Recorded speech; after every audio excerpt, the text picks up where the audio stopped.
They're still +4. They are a 9-14 team with a +4 run differential, and I get it. They beat a team by 15, but still, it just goes to show you that even in a lot of these losses, they're fairly narrow, right?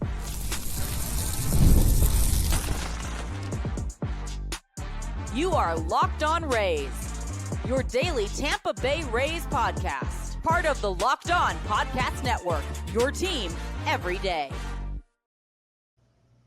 Welcome into Locked On Rays, your daily podcast covering everything Tampa Bay Rays, from game analysis to player interviews. We've got you covered with all the latest news and insights. My name is Kevin Weiss. I'm Ulises Sambrano. It's your boy Evan Closky. He is back. Back again after a sabbatical vacation. He was in parts unknown, and he looks refreshed, getting ready for the NHL playoffs. Australia. Yeah. The parts are very known. Okay. All right, before we get into some Rays conversation, Ulises, don't you need to remind the audience something like that? Yes, we do. Today's episode is brought to you by Gametime. Download the Gametime app, create an account, and use code LOCKEDONMLB for $20 off your first purchase. All right, on today's program, we'll have trivia and war as per usual with Evan Closky. We'll do a segment of Closky on the clock, and then an update on how the Rays are doing, which is not so good presently, with Evan. First off, Evan, while you were in Australia, out of the country, different time zone, enjoying life, unlike the rest of us sometimes, how much Rays baseball were you able to consume and indulge? I was able to see every game. Now, I didn't watch like every pitch like I normally do when I'm home. You know, I was watching. There were certain times when they were playing day games, I had to rely on the condensed, like 14-minute little melts that Major League Baseball puts together. But then there were other times where they would play their night games, and those would, I think those would begin around like 7 o'clock in the morning, something like that. So I was getting up pretty early, and I would just kind of like leave it on my phone as we were at breakfast or something like that and check in. But yeah, I got the big gist of what happened the past couple of weeks, and was definitely checking in on them.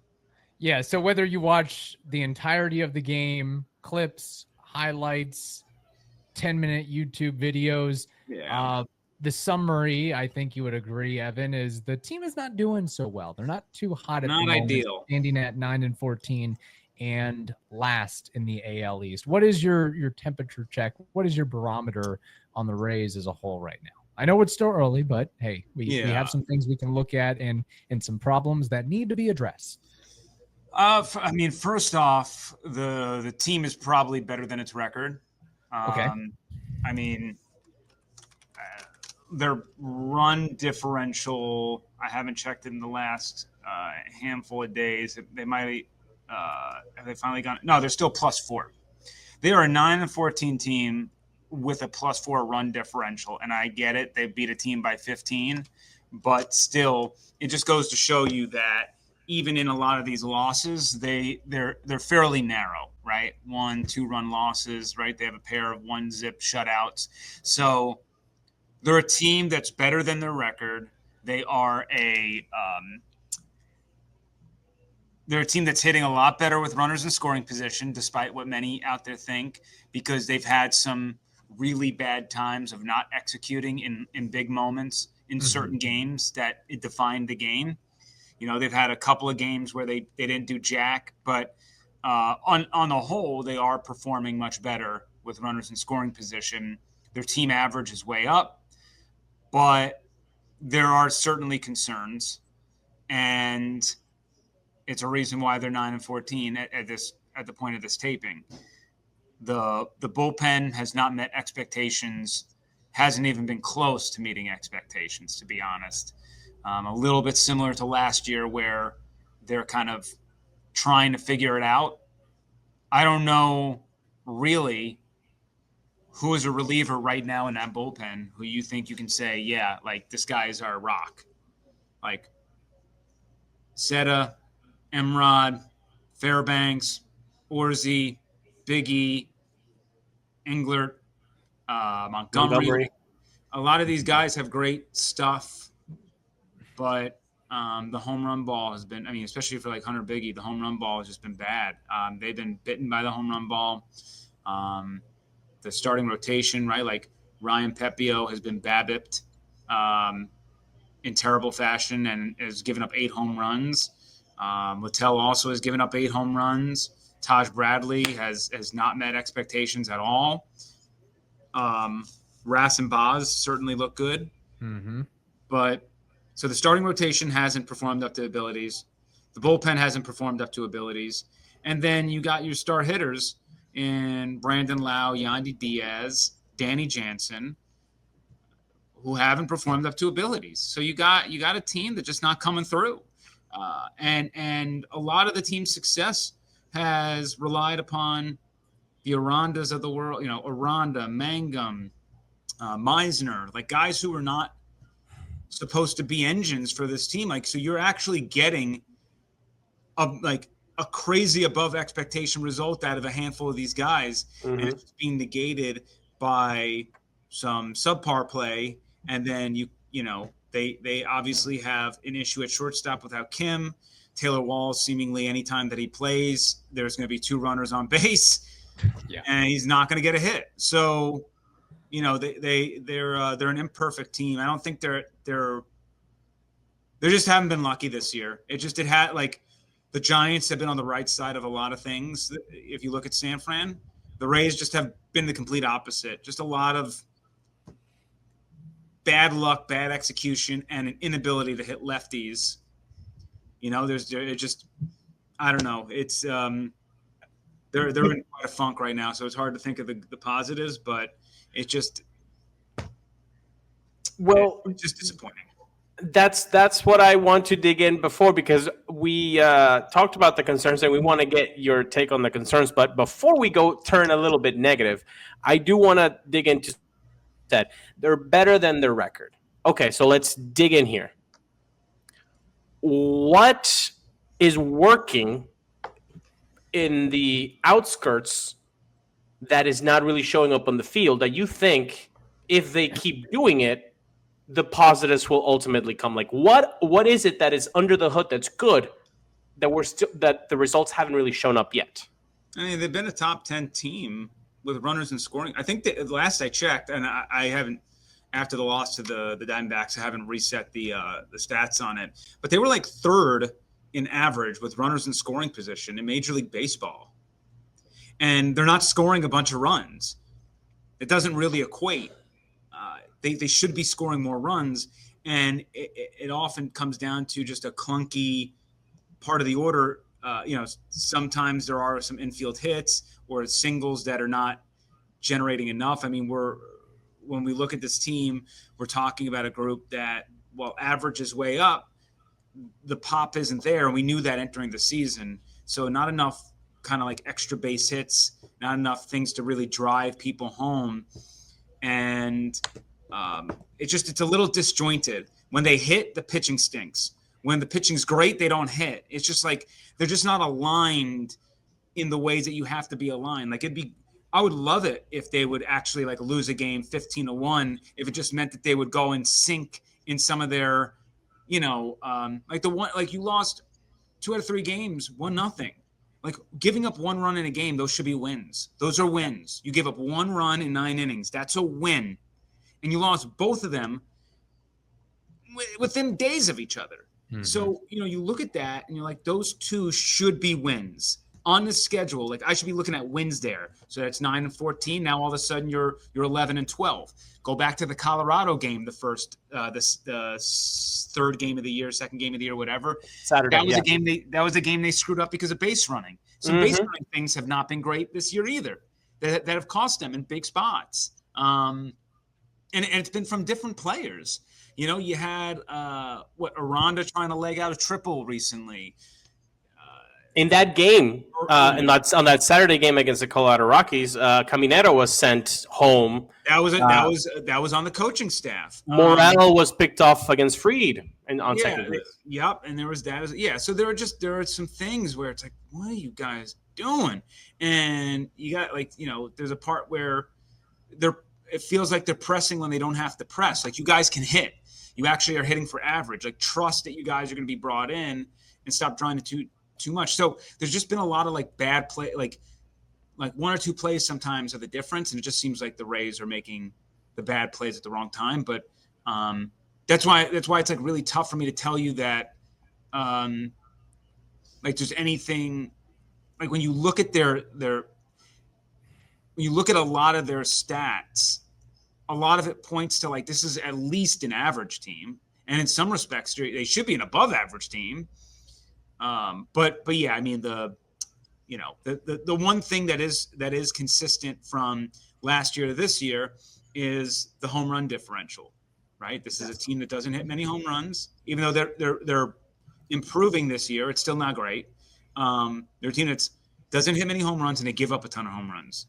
So Steinbrenner, which has, I think for the most part, worked against them and what they want to do.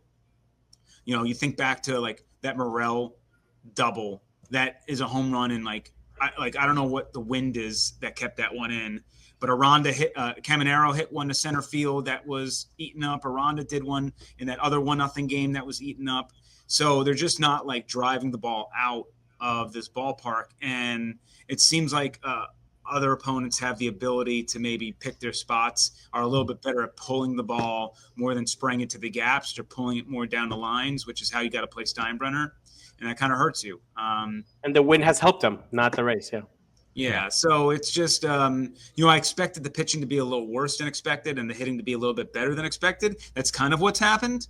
But the home run differential is just, it's really bad right now. And it is kind of hurting them. But, now I think you're just falling into the muck of we're losing, and it's compounding itself and people are getting frustrated. So in the end, we are looking more towards a fact-finding mission, which is this year, which I think we said from the start. I mean, I still believe this is a roster built to make a wild card appearance. But even if things were going right, that's kind of, I wouldn't be talking about World Series or anything like that.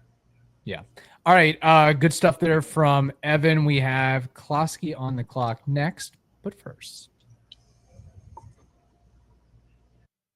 Did you know that your Fire TV is also an Xbox? You can turn any TV into your gaming and entertainment hub with Fire TV Stick 4K devices with no console required, believe it or not. Just grab your paired controller, subscribe, or sign in to the Xbox Game Pass Ultimate with EA Play included, and you're ready to play. Dive into hundreds of premium titles from EA Sports College Football 25 to Call of Duty Black Ops 6 and Avowed as easily as you stream your favorite shows. It's gaming made simple, and it's all on your Fire TV. So if you want the latest technology for elevated playing, if you want endless entertainment, and if you want affordable and portable gaming, well, go ahead and head over to Amazon.com/Fire TV Locked On to get started. Xbox Game Pass Ultimate subscription and compatible controller is required. It is available on select devices, including Fire TV Stick 4K, which is the second generation, Fire TV Stick 4K Max, the first and second generation, and the Fire TV Cube, the third generation. All right, Closky on the clock. It has been a minute or several weeks since we did this, so here we go. It's time for Closky on the clock.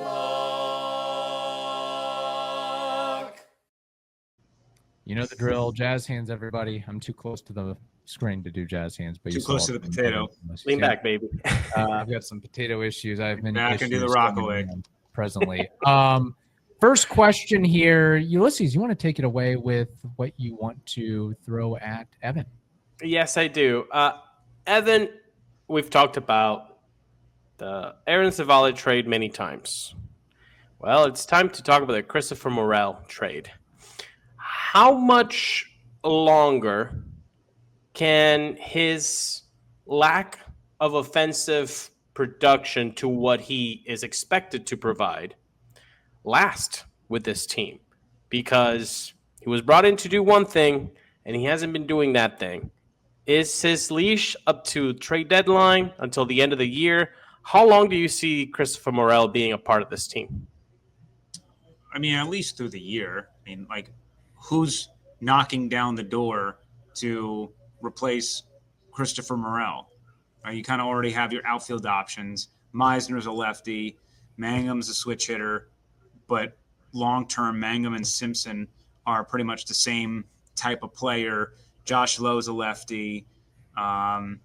Palacios is more utility. So, I mean, I'm still giving Morel a pretty decent leash. And to be honest, outside of the recent skid that he's had, which makes sense since he was hitting 300, he probably was performing a little above expectations for a while there.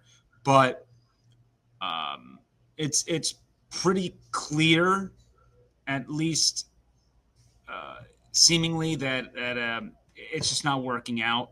And that if he's not going to hit home runs, if he's not going to hit doubles, there's no future here with the Rays. So to me, we can revisit it at the deadline. You're not getting anything for him. And to me, I don't know who you're necessarily, like, what's the right-handed outfielder you're going to replace him with.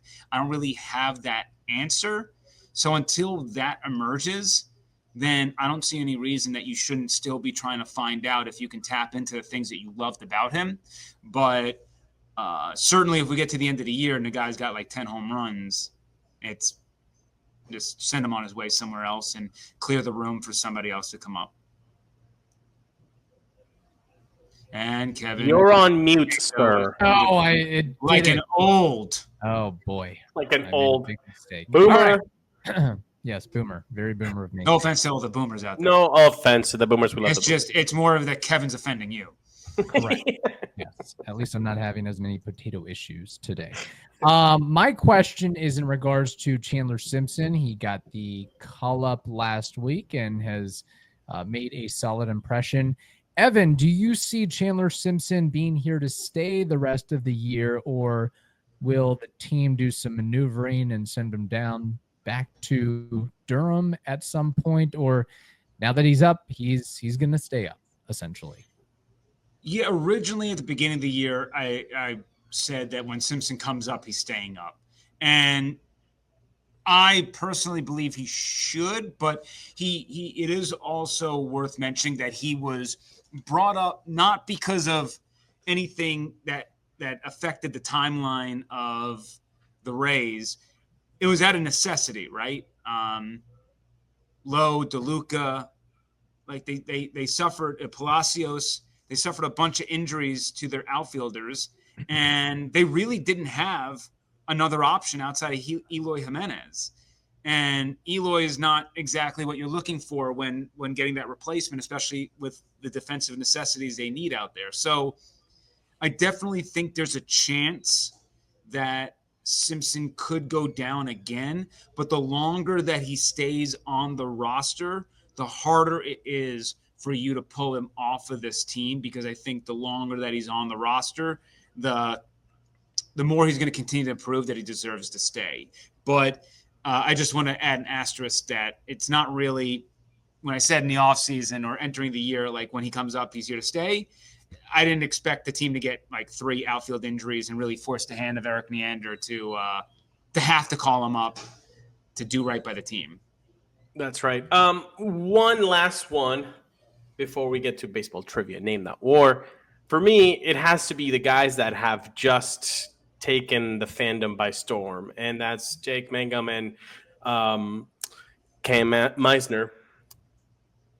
If let's be positive here, just like we were with the rotation with the 6 guys, and nobody's gonna get hurt. Okay, Mangum, Meisner, let's say they keep performing like they are, and Palacios is up, or he can be up. Simpson's doing well. How do you fix? How do you get 5 outfielders that are performing well? Because DeLuca's going to get healthy, Palacios is going to get healthy. Different timelines, sure, but if these 3 young guys keep exceeding expectations at the Major League Baseball level, Is DeLuca and Richie Palacios just an outright, they're going to take over their spot? Or is there a chance that these guys could stay up even though those guys are ready to go and they have options? I mean, I think we're a little ways away from everything happening. DeLuca can certainly come. I mean, he's probably the closest out of everybody. Mhm. But let's see, because, Meisner and Mangum are running hot, and it's hard to imagine them being sent down. But what happens if Meisner goes on like an 0 for 25 skid and they're looking to call someone up, right? I mean, or they're looking to make a transaction to bring someone off the IL. So you just never know. And with the Palacios stuff, I don't think he has to play outfield either. Like, you got to remember, he's also an infielder too. So he's really there to provide a breather for anyone and everybody. And that's how he gets his at-bats. He doesn't necessarily have to play the outfield all season. He can get a start at second. He can get a start at third. And then he can spell one of the outfielders out. So I'm not so worried about Palacios in this equation. DeLuca obviously will be given a shot in center. Lowe will certainly be given his shot in right. Lowe, yeah. And then, you'll make the transactions that you see fit. I would argue that as much as I love Mangum, as much as I love Simpson, I think the both of them, while it's all working out great right now over the course of a 162-game season, it is a little bit redundant in their abilities, right? They both are not going to provide much slugging. No. They both are going to hit.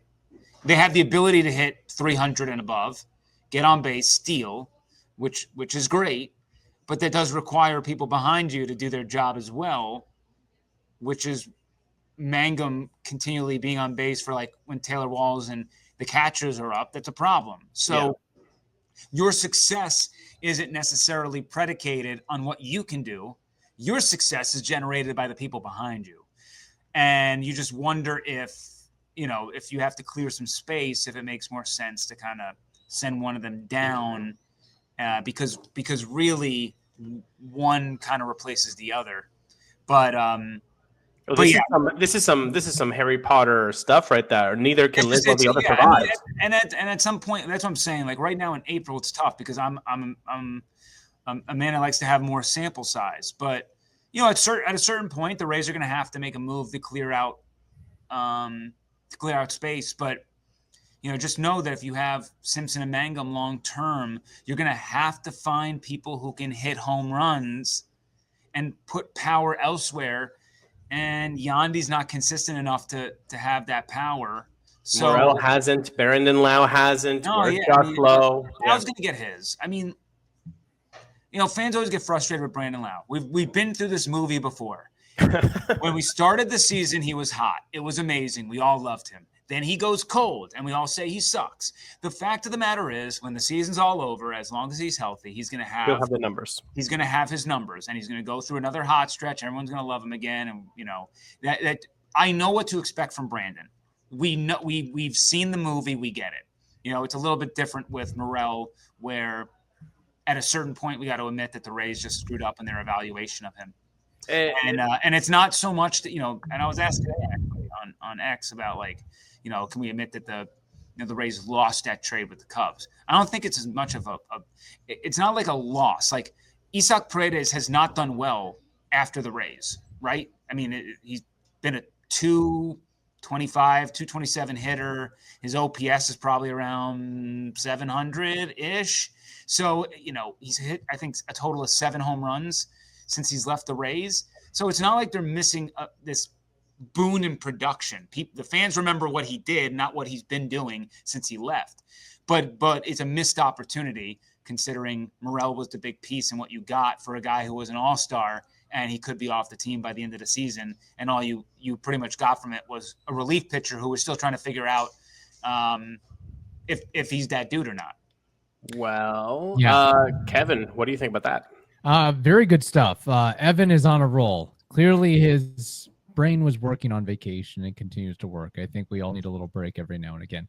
On that note, we do a baseball trivia, Name That War. I think you all are going to like my trivia question. Ooh. Not hard, but somewhat enjoyable. That is coming up next. But first, we have to tell the audience something important. There's nothing better than catching an MLB game live. The crack of the bat, the roar of the crowd, and the smell of Yankee tears. And if you're looking to go last minute, Gametime makes getting tickets easier than ever. They've got last minute deals, all in pricing, and a lowest price guarantee. They take the stress out of buying MLB tickets. It's like knowing you have a reliable bullpen when your starters have already done the job. You can just put your feet up and know that the team's going to win. So today, you can take the guesswork out of buying tickets with Gametime. Download the Gametime app, create an account, and use code LOCKEDONMLB for $20 off your first purchase. Terms apply. Again, create an account and redeem code LOCKEDONMLB for $20 off your first purchase. Download Gametime today. Last minute tickets, lowest price, guaranteed.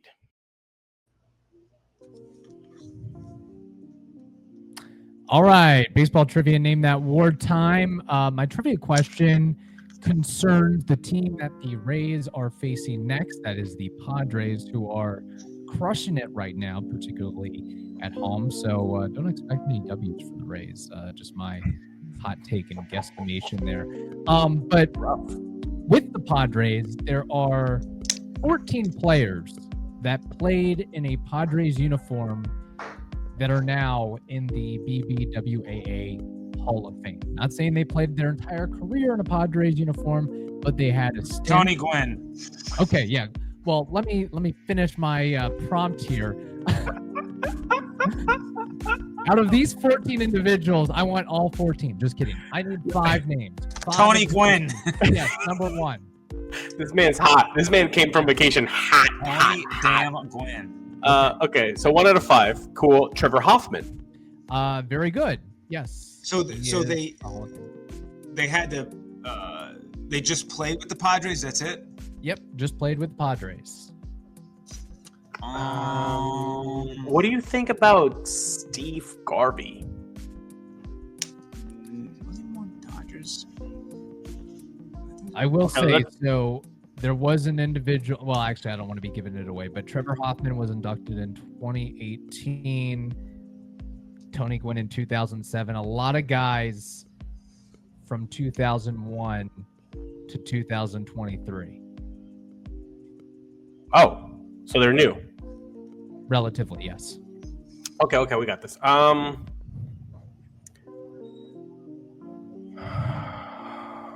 gotta think about the pitchers. I mean, I also gotta think back to that World Series. Yeah, against the Tigers, right? 84. Well, I was thinking There's a guy inducted that played for the Padres in 86, 91, and 92. Ooh, dude, did Trammell play for the Tigers and the Padres, or just the Tigers? See, the peripheral teams is what's growing with me. Okay, wait, hold up. I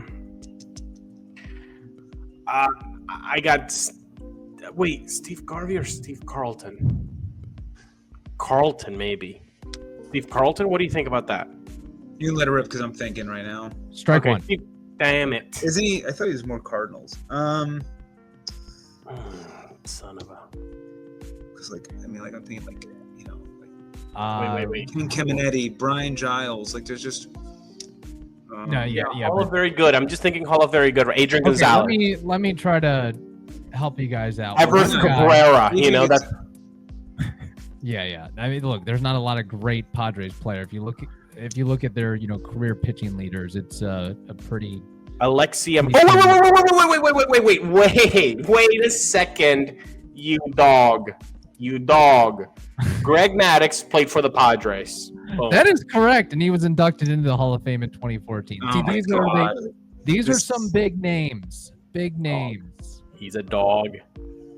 All right. See, that's what I'm talking about. I mean, Yeah. Dog does kind of fit in with another Hall of Famer. Ooh. Fred McGriff. All right, I'll give it to you. Fred McGriff, Let's go. former Padre, 2023 induction. I need Okay, one okay. more name. So you've got McGriff, you've got Hoffman, you've got Gwynn, you've got Maddox. Is that all of them? One more. Yeah, one more. Okay. Okay, not Smoltzy, Glavin, not Johnson, not Pedro. And he said they were all inducted after 2001 to 23. So we have Not seen all of them, but most of them. most of them. So there are names that we have seen. Yes. Okay, so think of guys. Did Wade Boggs play with the Diamondbacks? No, he did I not. don't think so. There's a prominent catcher. There's a prominent Pudge? second Oh, baseman. no, wait. Wasn't it Piazza who played for the bleeping Padres there? I think he did. Did he play at the end there? I think Piazza might have, but I don't want to pull the trigger. If you want to pull the trigger on that one, that's all you. You have strikes to give. Oh my God! It was Dodgers, Marlins, Mets. I know that. Yeah. Did he finish his career? He did. Do Piazza. All right, Mike Piazza. That is correct. Inducted in 2016. So I had to help you out and give you some bump. Yeah, we're on a time crunch here. At the bowling alley, but I'll just list their names right here. McGriff, Hoffman, Piazza, Maddox, Roberto Alomar, Tampa resident or former Tampa resident, Ricky Henderson, Rich Gossage, Dick Williams, Tony Gwynn, Ozzie Smith, Dave Winfield, Raleigh Fingers, Gaylord Perry, and Willie McCovey. Yeah, that's Dave a tough Winfield. question. That's a good question. That's Really a tough good. one. Yeah, 'cause Really it's good. not like there's, Yeah, it's a very obscure team. yeah, because No, but Dave Winfield we should have gotten, I think. Okay. I agree with that. I definitely agree with that. But yeah, I mean, like Greg Maddox, I forget about that stint. Piazza, before you said when you said it, I was like, oh yeah, I definitely remember him wearing that. Right, I was camo like, did I have I a remember bad... that camo uniform? Yeah. Exactly. Sometimes you have the Mandela effect, but sometimes it's right. We are now into the last portion of this episode. We have had so much fun with Closky. Closky's back, people. Yes, Go get him at Closky's Closky WTSP right the bleep now. But before we get to that, we're going to play baseball reference, Name That War, which is where we take a player from the past and we try to guess their career war according to Baseball Reference using only our Baseball Archive mind. And today's player from the past is a guy who won 2 rings, one with the Arizona Diamondbacks, who the Rays are playing this week. So, this man, his name, he's a manager now, is Craig Counsell. What is Craig Counsell's career war according to Baseball Reference? Off the top of the dome, don't want to overthink it because we're low on time. I'm going 15.3. I'll go a notch or 2 above you. I'll say 18.1. Career slashing of 255, 342, 344. That's a 686 OPS. An OPS plus of 79. This man had 42 home runs, played for 5 teams, 2 rings. And guess what? He was an NLCS MVP. His career WAR, though, a little bit higher, but you guys were in the neighborhood. 22.4. Very close, off the hip. Very good, gentlemen. Evan, how can people find your amazing, amazing work? Oh, my first number was 23 and I lowered it. Oh my God. At eClosky WTSP is where you can find my work. Please hit me up. I always am talking some Rays stuff now that I'm back from Aussie land. Please send me your questions. As long as you're not a jerk, I'll respond. And then also, draft conversation this week, Bolts playoffs, 10 Tampa Bay, 10tampabay.com, and 10 Tampa Bay Plus. You can download that for free on your Fire Stick or Roku. All right, very good. On that note, we thank you for making the Locked On Rays podcast your first listen every day. For your second listen, check out the all-new Locked On MLB Game Time for game night. Mess that up. Locked On MLB Game Night. That's what it's called. Every game, every night, all season long. Get local analysis on a national scale. Find MLB Game Night on Locked On MLB on YouTube or wherever you listen to podcasts.